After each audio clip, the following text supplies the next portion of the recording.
Levan 2 semanas collendo ourizos para a festa deste sábado en San Cibrao. Hoxe fanno no Cantiño, en Burela. Normalmente o ourizo está así, todo xuntiño. É como ten que estar para que o haxa. Cando queda solo, emigra, quedan poucos. E para collémolos así. E entonces os pequenos deixámolos para que se reproduzan, que senón quedamos sin ningún. Durante a campaña que comezou en xaneiro, o Plan Conxunto das Confrarías de Lugo permítelle escoller 50 kilos por mariscadora e día. Suelen estar aquí por debaixo das pedras. Temos que meter a mava, está ali debaixo. Velos, entonces pillámolos así.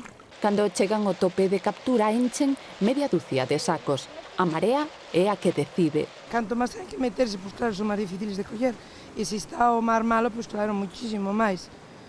Cando hai, a ver, sobre todo cando as mareas non son moi grandes, pois son cando, claro, máis difíciles de coller, claro, porque hai que meterse ao mar. Se é unha marea grande, pois quedan en seco e é máis fácil de ver e máis fáciles de coller. Muchísimo máis. Malia que o seu consumo aínda non está moi estendido, o seu potencial gastronómico é amplo. Estas huevitas así amarillas, eso é o que se come. E é o que se quita do erizo. Todo isto que hai por aí. Hai xente que sí que come ao mellor todo, pero non, é solamente isto.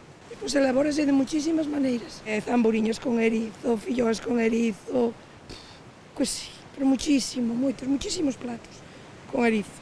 Pois ao mellor hai, en cada restaurante, ao mellor hai, pois ao mellor 10 especialidades, todo con erizo.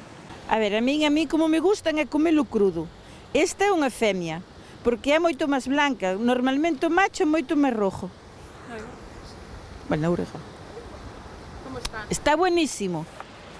Grazas ao esforzo destas mulleres e do resto de mariscadores, en San Cibrao este sábado haberá ourizos para todos.